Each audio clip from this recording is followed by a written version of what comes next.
wabarakatuh. Perkenalkan, kami dari kelompok hemoglobin dari kelas 1143 yang beranggotakan Saya Kasa Putri Kawan, absen 20. Saya Puspa Febriana, absen 27. Saya Rina Widiani, absen 14. saya Aulia Mutalin Taufik, nomor absen 7.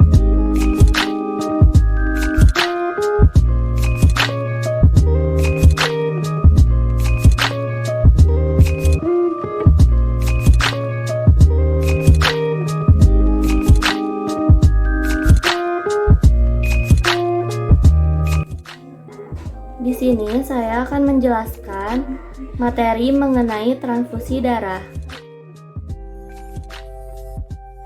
Transfusi darah adalah proses menyalurkan darah atau produk berbasis darah dari satu orang ke sistem peredaran orang lainnya.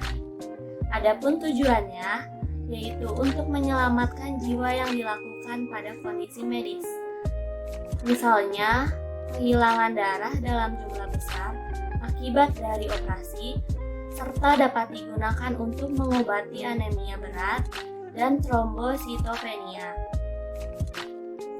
Ada juga informasi tambahan mengenai transfusi darah. Darah harus disimpan dalam lemari es untuk mencegah pertumbuhan bakteri dan memperlambat metabolisme sel.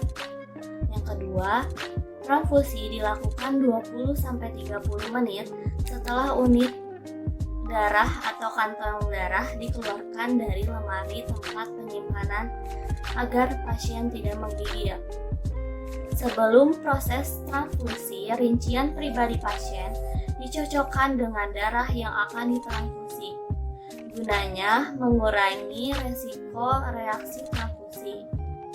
Yang keempat, sebuah unit darah yang berisi darah 250-500 ml biasanya diberikan selama 4 jam.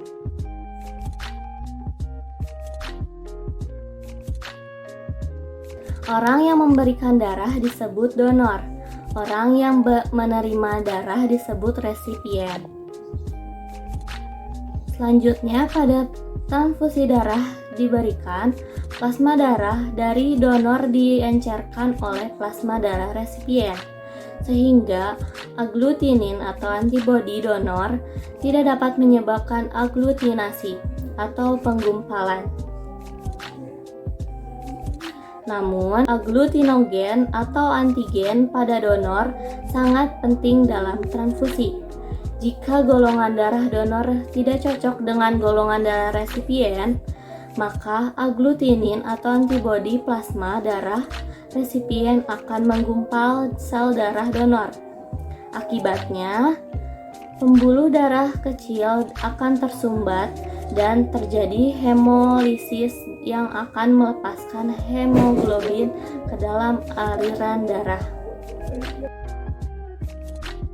Golongan darah O disebut donor universal karena golongan darah O tidak memiliki aglutinogen atau antigen untuk mau digunakan sehingga dapat diberikan kepada resipien semua golongan darah asalkan volume transfusinya sedikit. Selanjutnya, golongan darah AB disebut resipien universal karena tidak memiliki aglutinin atau antibodi dalam plasma darahnya yang akan mengumpulkan darah sehingga dapat menerima darah dari semua golongan darah. Berikut ini di sini ada tabel kecocokan darah RBC. Yang di checklist yaitu sesuai atau tidak dapat menyebabkan hemolisis. Yang disilang tidak sesuai atau dapat menyebabkan hemolisis.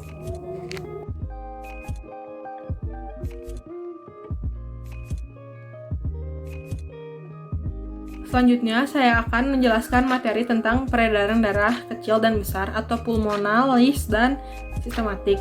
Sistem peredaran darah pulmonalis atau sistem peredaran darah kecil merupakan sistem yang terjadi melibatkan dua organ, yaitu jantung dan paru-paru. Di sistem ini terjadi pertukaran antara karbon dioksida dan oksigen. Hal ini disebabkan oleh darah yang berasal dari jantung yang dipenuhi oleh karbon dioksida mengalir ke paru-paru. Di paru-paru terjadi pertukaran karbon dioksida dan oksigen. Kemudian, darah yang kaya akan oksigen dialirkan melalui vena pulmonalis kembali ke jantung. Selanjutnya, ada sistem peredaran darah besar atau sistematik. Pada sistem ini, darah yang kaya akan oksigen dialirkan kembali ke seluruh tubuh dan kembali ke jantung melalui vena cava. Macam sirkulasi peredaran darah, yang pertama ada sirkulasi portal, yang kedua sirkulasi corner, yang ketiga peredaran darah pada janin atau fetus, yang keempat pengukuran tekanan arteri atau yang dikenal sistol dan diastol, yang kelima ada denyut nadi. Seperti yang dapat kita ketahui, kita sebagai remaja memiliki kisaran denyut nadi sekitar 60-100 denyut per menit, atau dirata-ratakan 80 denyut per menit.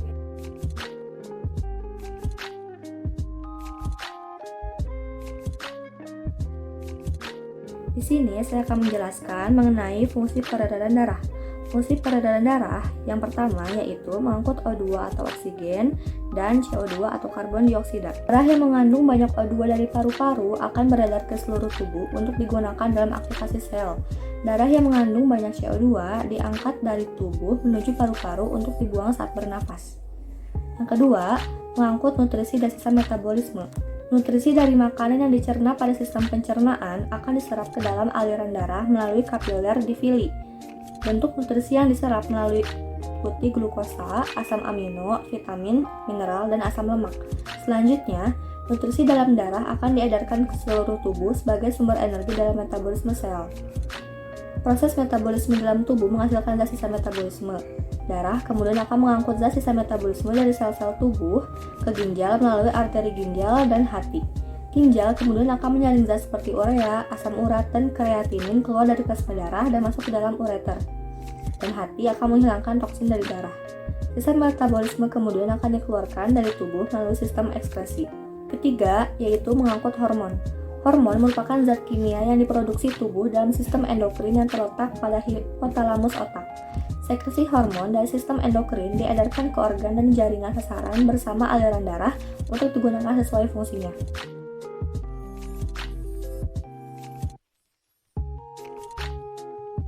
4. Mengangkut sistem kekebalan tubuh. Kekebalan tubuh atau biasa juga disebut imun merupakan bentuk pertahanan tubuh untuk melindungi tubuh dari pengaruh biologis.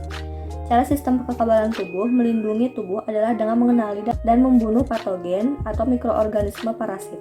Sistem kekebalan tubuh terdiri dari sel-sel yang bertanggung jawab atas imunitas tubuh seperti sel darah putih atau leukosit. Dan yang kelima yaitu mengatur suhu tubuh. Darah memiliki peran dalam membantu mempertahankan homeostatis atau kestabilan suhu tubuh melalui pelepasan atau konservasi panas. Pembuluh darah berkembang atau berkontraksi saat bereaksi terhadap kondisi di luar tubuh. Kondisi ini kemudian mengatur aliran darah dan panas mendekati atau menjauhi permukaan kulit di masa panas hilang. Selain itu, juga mengatur berapa banyak panas yang dilepaskan dari tubuh. Darah mendistribusikan panas tubuh melalui alirannya pada sistem peredaran darah.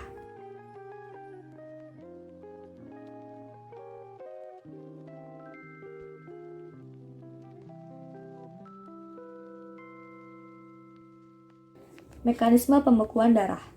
Pertama, trombosit membentuk sumbatan.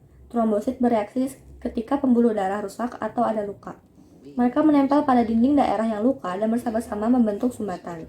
Sumbatan dibentuk guna menutup bagian yang rusak agar menghentikan darah yang keluar.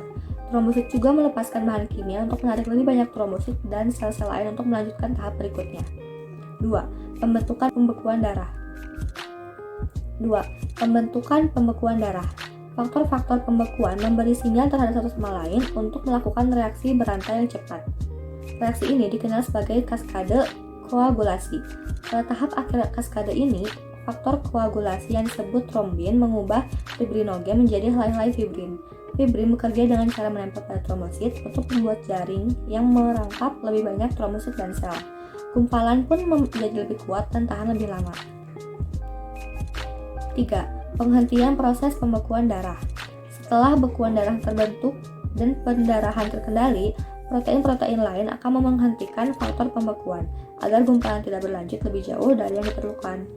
Dan yang terakhir, tubuh perlahan-lahan membuang sumbatan. Ketika jaringan kulit yang rusak sembuh, otomatis sumbatan tidak diperlukan lagi. Helai fibrin pun hancur dan darah mengambil kembali trombosit dan sel-sel dari bekuan darah.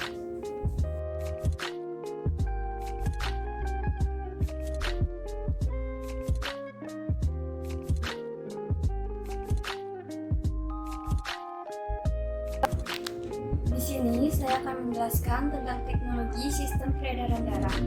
Berbagai macam teknologi yang berkaitan dengan sistem peredaran darah telah banyak ditemukan. Contohnya seperti 1. Ekokardiograf. Ekokardiograf adalah suatu teknik untuk mengetahui struktur internal, mendiagnosis adanya gumpalan darah, serta gerakan jantung maupun pembuluh darah yang besar tanpa memasukkan alat ke dalam tubuh pasien. Yang kedua, pemindaian dengan bahan radioaktif adalah cara yang aman untuk mendeteksi adanya penyakit jantung dengan cara menyuntikkan bahan radioaktif yang tidak berbahaya ke dalam tubuh pasien.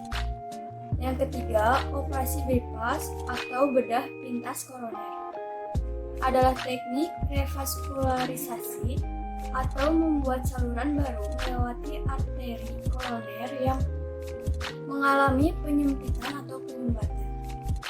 Yang keempat, ada terapi gen. Terapi gen adalah suatu teknik untuk menemukan pembuluh darah dengan cara menyuntikkan beberapa salinan gen yang mengkode VEGF atau Vascular Endothelial Growth Factor. VEGF ini diperlukan untuk mendorong munculnya pembuluh darah baru dari arteri.